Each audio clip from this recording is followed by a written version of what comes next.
So here's a little situation. This guy's got some trouble, you know. He doesn't have a flamer, he's a new farmer, you know, so here's some of the situations they get into. I hope this guy gets certified. And he's transitioning, so he had some acres that went in, so he had some organic ground. And this is third year. This is his last year of transition, so he'll be able to sell this crop. This was like July 1. So, you know, that's a pretty big mess. He didn't have a flamer. You know, this was been primed for a flamer. Randy, when I was editing these slides, and Randy come up and I had a flamer for 10 years, but when my son come on board, he was afraid of that blowing up or burning up a tractor, so we sold it. But I had some pretty good luck with it. But so anyway, this guy called me and asked me what to do, and I says, well, the only thing that I know of that's gonna move that type of soil, you know, over those tall weeds, because those weeds were well over 10 inches tall. And he got caught. See, he didn't cultivate early and protect himself. We cultivated all our corn early and all our beans early, and you know, you don't let yourself get caught in these types of situations is probably the key in my eyes.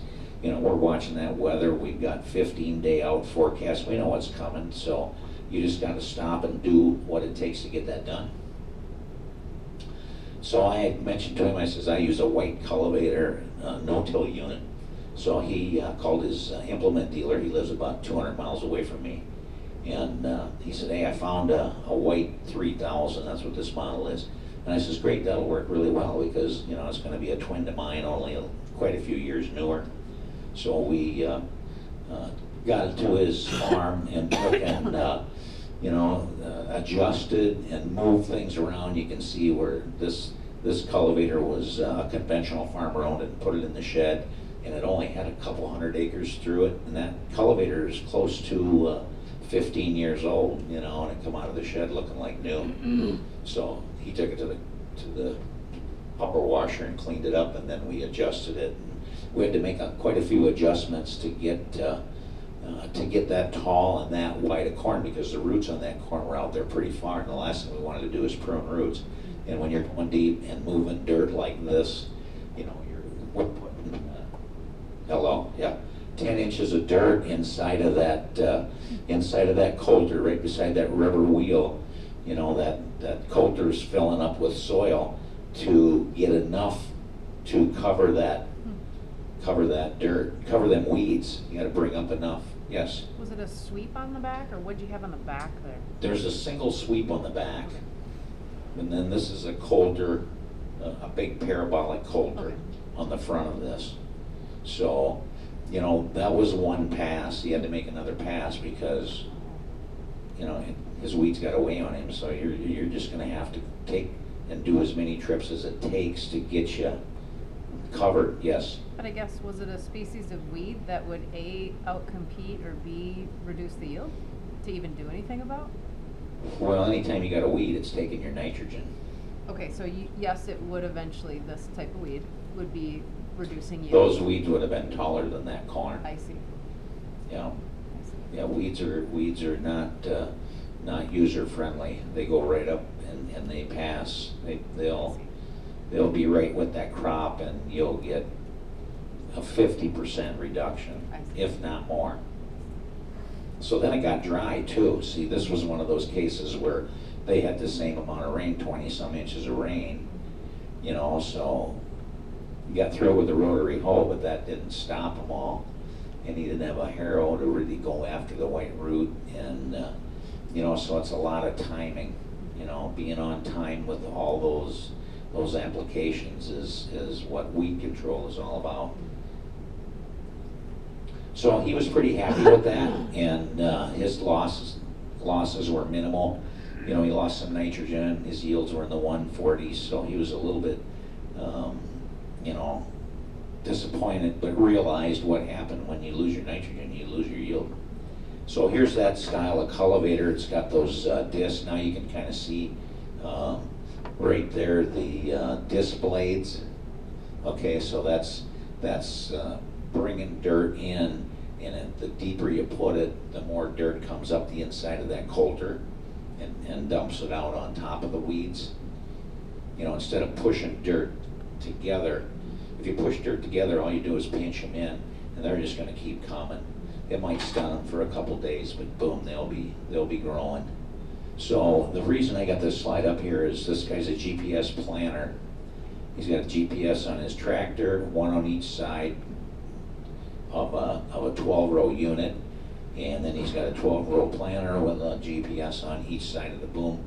But he still wasn't getting, he couldn't get the speed that he wanted unless he put on a navigation system. And this is I think this one's a Scout 2. Actually, I took this picture a couple years ago at a big farm in Illinois. He had a field day, and they're just building a dairy barn to go with Organic Valley on some dairy. So I got to know them guys pretty good, and they kind of had an unlimited budget. And anytime you mentioned a piece of equipment or I showed them a picture, the next time I came, they had it. You know, so that's pretty lucky, and they've been very good about it. So here's an older unit, just give you an idea. You don't have to have everything new. This is a friend of mine that I helped get certified organic about, geez, mid-90s. And he actually had this cultivator in his shed from his dad. And his dad got into spraying back when this guy was in high school. Once he got out, why he started organic, and he's about 50 miles from my business, so he's right on my fringes, but I take care of his fertilizer and seed, and he's got some livestock he raises, organic heifers for some dairy farmers, so I'm there, or I was there, you know, monthly for 15 years. So anyway, what the whole point of this picture is I've got some little plates on top of those shovels, and those are called flow shields, and they're a deflector type unit. So what happens is that dirt comes up that shiny shovel and hits that deflector, and it takes that soil and it moves it, you know, horizontally toward that plant. So it's not a pushing soil, it's a piling type, and they do a really good job. I put probably 30 sets of those on last spring for farmers that were new farmers that, you know, had never, you know, cultivated. Some of these guys have never cultivated before, first time they owned a cultivator on their farm. So it was pretty neat, and so they bought what they could afford, and I went and helped them make it work. What are those called again? Those are called flow shields, FLO shields. I've got one out on the table, and I won't take my table down probably till after I eat, so there'll be, you know, you'll be able to walk over and take a look at those. How do those affix? Pardon? How do they affix? Actually, they bolt on. There's a clamp, you know, right on top of that little tag. There's 2 bolts, and there's a little backing bar that's pretty thick, and you bolt them on, and then you take, and once you bolt them on, you got to push them down. You got to bend them down, because that shank, you know, it might have a different form, and it won't pinch that dirt down. You know, you got to make that dirt change direction. The only time you change direction of soil, you speed it up.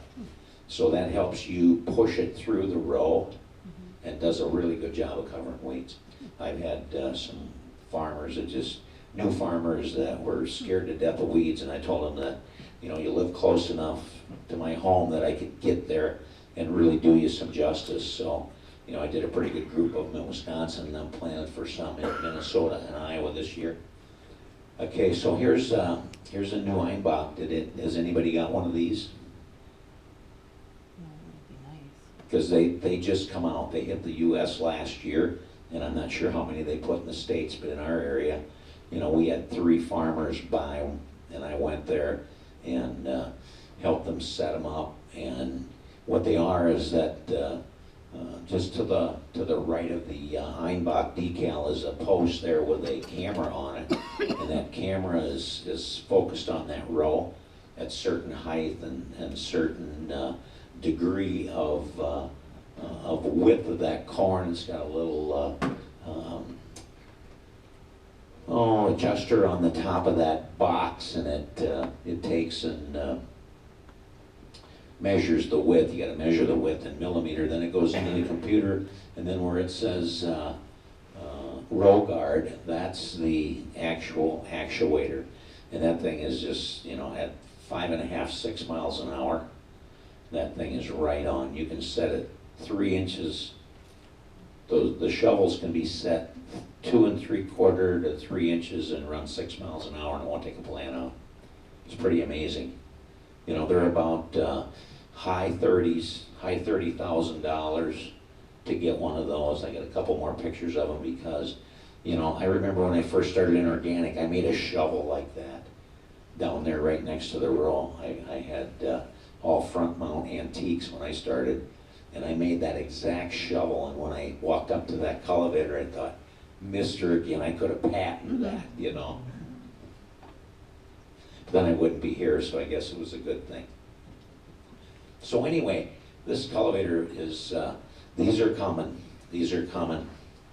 There's another feature they got, and it took us about 2 hours just to set those up and get those running just right in the right depth per row. But I tell you, those are, I'd love to put a set of those on mine, just because when you set them on the ground, those little fingers come in, and they've got little drivers underneath of them. If you look, you can see the little pegs underneath of the yellow wheels. So when they hit the ground, they're forced to spin, and I've got several videos of that, and I run behind that cultivator for probably a couple 100 yards, and one time in that video you can see one plant where it clipped, but it forced the dirt up, and it just pulled the weeds out, and it was amazing. So pretty neat stuff coming. That's going to give us more yield, and that's what we're going to need to offset problems with oversupply.